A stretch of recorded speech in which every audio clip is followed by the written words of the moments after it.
उम्मुल मोमिनीन गालिबन सैयदना उम्मे सलमा रज़ी अल्लाह ताला अन्हा फरमाती हैं कि वो रोजे जिन्हें जनाब नबी करीम सल्लल्लाहु अलैहि वसल्लम ने कभी नहीं छोड़ा, वो उन रोजों में से एक 9 ज़िलहिज का रोजा है कि जनाब नबी करीम सल्लल्लाहु अलैहि वसल्लम ने खुद भी ये रोजा रखा है और अपनी उम्मत को भी इस रोजे रखने की तलकीन की है।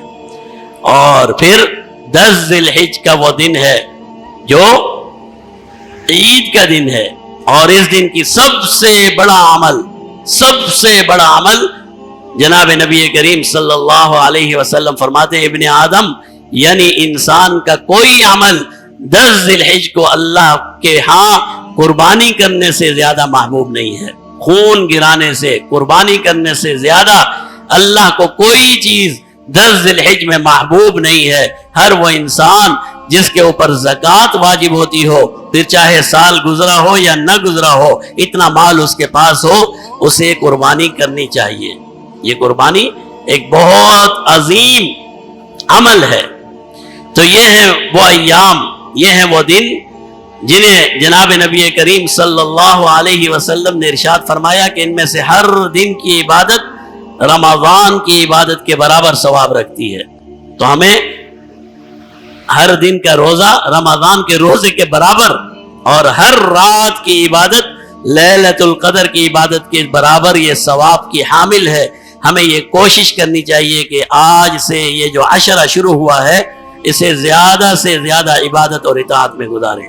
सबसे पहले और सबसे बुनियादी चीज ये है कि हमें कोशिश ये करनी चाहिए कि इन अय्याम में नमाज बजमात अदा करें, खुसूसन नमाज फजर भी नमाज बाजमात अदा करें, मस्जिद में आकर अदा करें और कोशिश करें कि हमारी कोई नमाज बगैर जमात के ना हो।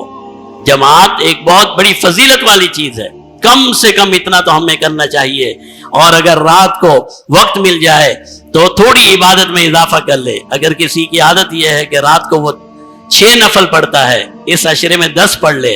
किसी की आदत है कि वो तहज्जुद पढ़ता है, तहज्जुद के साथ साथ थोड़ी इबादत और बढ़ा दे। किसी की आदत यह है कि वो 1 पारा रोज पढ़ता है कुरान करीम का, उसे कोशिश करनी चाहिए थोड़ी और इजाफा कर दे। इन अय्याम में अल्लाह को इंसान का इजाफा महबूब है। हमें कोशिश करनी चाहिए कि इन अय्याम को ज्यादा से ज्यादा अल्लाह की इबादत और इताअत में गुजारें। और फिर सबसे बढ़कर ये ठीक है कि हमने कुर्बानी करनी है, और ये भी जरूरी है कि कुर्बानी एक सबसे बड़ी इबादत है, लेकिन कुर्बानी के मामले में हमारी आदत यह है कि हम यौम अरफा को जाया कर देते हैं, 9 ज़िलहिज को जाया कर देते हैं। यह उमूमी आदत है। जिसने जानवर लिया होता है वो भी कहता है चलो मंडी का चक्कर लगा लेता हूं, सस्ते हुए कि महंगे हुए। भाई आपने तो ले लिया ना, आपने तो जानवर ले लिया, अब आपको क्या करना है कि सस्ता हो गया या महंगा हो गया। और बाद साथी कहते हैं चलो आखिरी दिन कुर्बानी का इबादत है। कुर्बानी के जानवर के लिए वक्त गुजारना भी इबादत है, मैं नहीं कहता इबादत नहीं है, लेकिन नमाज पढ़ना उससे बड़ी इबादत है। अब हम कुर्बानी की जानवर की तलाश में चले जाते हैं। 9 ज़िलहिज को अक्सर ये होता है, यौम अरफा का दिन अक्सर ये होता है, सारे मंडी में नजर आते हैं। अब जब मंडी में नजर आएंगे तो वहां ना तहारत का कोई मामला है, ना वुजू का कोई मामला है।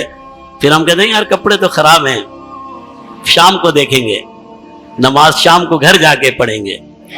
कोशिश ये करनी चाहिए कि अपने मामलात 9 ज़िलहिज से पहले हम अपने मामलात दुरुस्त कर लें, पहले जानवर खरीद लें, पहले तमाम मामलात को तय कर लें। और जब 9 ज़िलहिज का दिन आए तो सबसे ज्यादा हमें ये कोशिश करनी चाहिए कि नमाज फजर से लेकर गुरूब आफ्ताब तक ये वो वक्त है कि हमें अल्लाह से तौबा और इस्तिग़फ़ार करना है।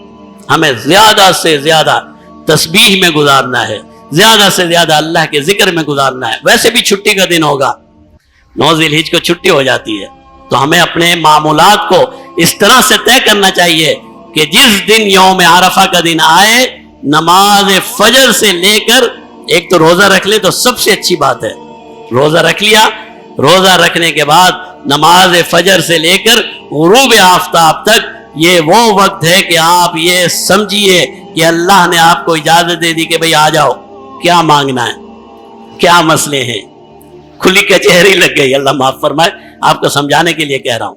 ویسے تو اللہ کے ہاں ہر رات ایسی ہے، ہر دن ایسا ہے. جب بھی آپ نے اخلاص کے ساتھ، نیت کے ساتھ اور شرمندگی کے ساتھ اللہ سے معافی مانگی، اللہ نے فوراً معاف کر دیا.